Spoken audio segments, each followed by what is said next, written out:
Diyan Oo nga, kasi, nabanggit mo. Sabi mo dito banda malapit sa amin. diyan kasi pinanganak si Trixie, kaso hindi nare-restro gawa ng ano ko daw ulit sa ano, kung saan ko pinanganak. Hmm, Kaya, kaya hindi lalakarin niya mo. ng-restro. Oo.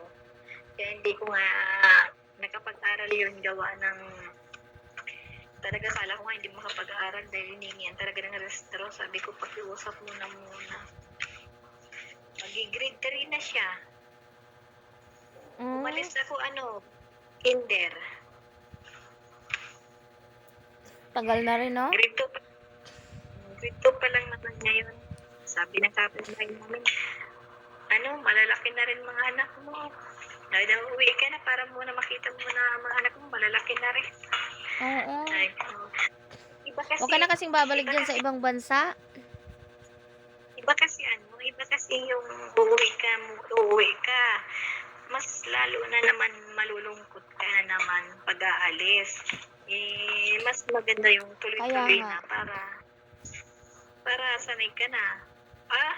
Yung pag-alis ko, Diyos ko, lu- hindi mo maiwasan na hindi tumulo talagang luha mo, best. Pero pag yung parang andun yung mga anak mo, tapos nakamotor lang ako noon. Sabi ng namin, yung nag-recruit sa amin, Mm. sakay ko doon ng motor, wag na daw akong lilingon.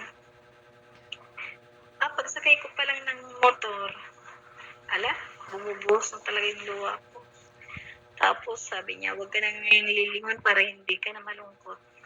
Nag-stay pa ako ng Laguna, nag-flight na ako 7.